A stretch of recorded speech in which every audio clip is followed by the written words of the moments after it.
ఓం నమః శివాయ. ఓం నమో నారాయణాయ. ఓం స్వర్ణాకర్షణ కాళభైరవాయ నమో నమః. ఓం కాళకాలాయ విద్మహే కాళాతీతాయ ధీమహి తన్నో శ్రీ స్వర్ణాకర్షణ కాళభైరవ ప్రచోదయాత్. హరి ఓం. మా ఛానల్కి స్వాగతం. చూస్తున్న వీక్షకులకు ప్రేక్షకులకు ప్రియ కాళభైరవ భగవద్బంధులకి స్వాగతం పలుకుతూ మమ్మల్ని ఎంతగానో ఆదరిస్తూ ఉండబడినటువంటి ప్రియ సోదర సోదరీమణులకు అందరికీ కూడా నూతన ఆంగ్ల సంవత్సర శుభాకాంక్షలు. 2025వ సంవత్సరానికి స్వాగతం పలుకుతూ ఈ 2025వ సంవత్సరంలో అందరికీ శుభం జయం లాభం జరగాలని కోరుకుంటూ అందరిపైనను నరదృష్టి నివారణ అదృష్టాన్ని కలిగించేటువంటి కాళభైరవ స్వామికి ఆశీర్వాదాలను కోరుకుందాం. అలాగనే 2025 1 1 2 4 6 అనేటువంటి పరిస్థితుల ప్రకారంగా పూర్తిగా కలిపినట్లయితే 5 4 9 అవ్వడం వలన విశేషమైన పూర్ణ సంఖ్య అంటారు. 2025ని పూర్ణ సంఖ్య అంటారు. తారీఖును నెలను కలిపినట్లయితే 11 సంఖ్య మంచి లాభ సంఖ్య రాబోతుంది.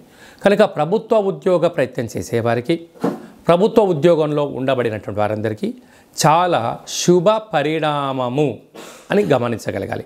అలాగనే మనకు ఈ 2025వ సంవత్సరము బుధవారం రోజు ప్రారంభమవడం, ఉత్తరాషాఢ నక్షత్రం అవ్వడం వలన విపరీతమైన రాజయోగం అందరికీ కలిసి వస్తుంది అని చెప్పగలగాలి. అలాగా 9 సంఖ్య పూర్ణ సంఖ్య అవడం వలన అనేక మందికి లక్కీ నెంబర్ కూడా 9 సంఖ్య.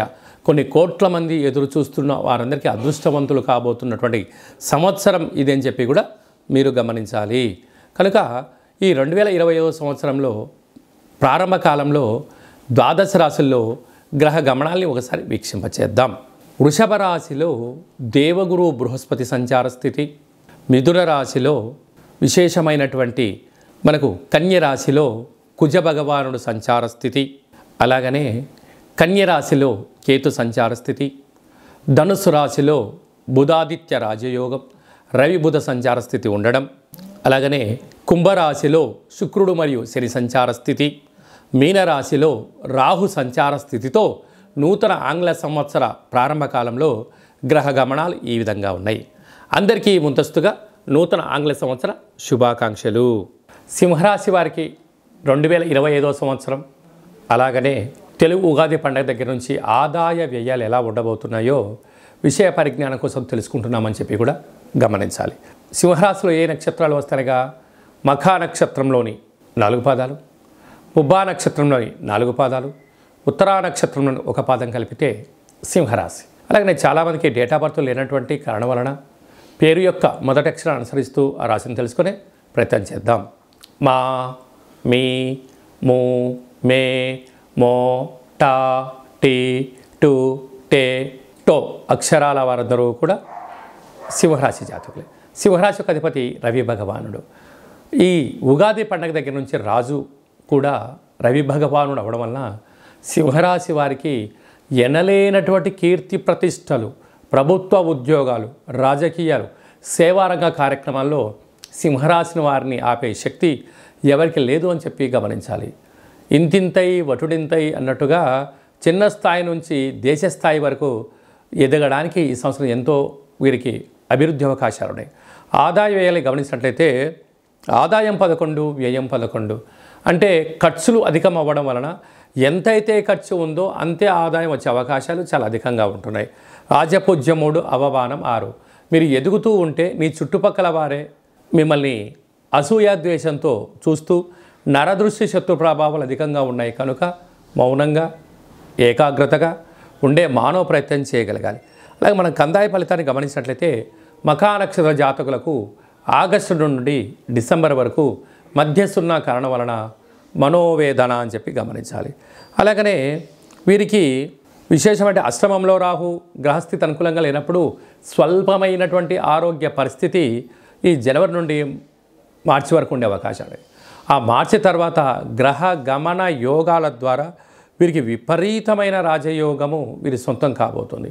పైన ఈ సంవత్సరం వీరికి రాజు మంత్రి అవ్వడం వలన ప్రభుత్వ ఉద్యోగంలో ఉండబడిన వారు రాజకీయాల్లో ఉండబడిన వారు పదవి ఆకర్షణ కలగడంలో ఎలాంటి ఆశ్చర్యం లేదు అని చెప్పి గమనించాలి.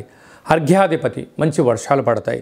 మేఘాధిపతి మంచి వాతావరణంగా అనుకూలంగా ఉంటుంది. గ్రామ పాలకుడు అలాగే వీళ్ళకు అనేక చిన్న స్థాయి నుంచి పై స్థాయి వరకు పరిచయాల వలన సత్ కార్యక్రమాల వలన మంచి రాజసన్మానం వీరి సొంతం ఉంది. రాష్ట్రాధిపతి కనుక భౌగోళికమైనటువంటి పంచభూతాలపైన సమగ్రమైనటువంటి ప్రతి సమస్య పైన అనర్గళంగా మాట్లాడి వీరికి రాజసన్మానాలు దక్కే అవకాశాలు ఉన్నాయి. అలాగనే విశేషంగా వీళ్ళకు పశువులు, రత్నాలు, అలాగనే ఏ కార్యక్రమాన్ని చేయాలనుకుంటున్నా వీరు మట్టి పట్టుకున్న రాజయోగం కలిగి, అంటే రియల్ ఎస్టేట్ వ్యాపారాలు చేసే వారందరూ కూడా కోట్లు సంపాదిస్తారు. చాలా చెప్పిన రాయి పట్టుకున్న రత్నం అవుతుంది, మట్టి పట్టుకున్న యోగం అవుతుంది అంటే పట్టుకుంటే అవ్వదు. అలాంటి వ్యాపారాలలో ఏకాగ్రతగా ఎక్కడ అమ్మాలి ఎక్కడ అమ్మకూడదు అన్న విషయం తెలిస్తే ఈ యొక్క సింహరాశి వారికి అదృష్టం ఆనందం వారి సొంతం కాబోతుందని చెప్పి గమనించాలి. ఇంకను ఈ సంవత్సరం వీరు విజయం సాధించగలగాలన్నట్లయితే వీరి యొక్క జన్మ నక్షత్రం రోజున అష్టమి తిథి, పూర్ణిమ, బహుళాష్టమి, అమావాస్య తిథుల యందున అపహాస్యంగా ఉండకుండడం, దూరావాయు జల ప్రయాణాలు వాయిదా వేసుకోవడం, క్రయ విక్రయాలను ఆచితూచి నిర్ణయం తీసుకోవడం వల్ల వీరికి విపరీతమైన రాజయోగం సింహరాశి వారి సొంతమవుతుంది. కనుక వీలైనంత వరకు ఆవులకు, కాకులకు, సునకపు మహారాజు గారికి ఆహారాన్ని ఏర్పాటు చేయడం, కాళభైరవ స్వామి వారికి మంత్ర సాధన చేయడం, పుష్కర స్నానం చేయడం, ఆధ్యాత్మికమైన సూర్య నమస్కారాలు చేయడం, సూర్య ఆసనాలు వేయడం వలన సింహరాశి వారికి వద్దన్న యోగం, ఐశ్వర్యం వీరి యొక్క సొంతం అవుతుందని చెప్పి కూడా గమనించాలి.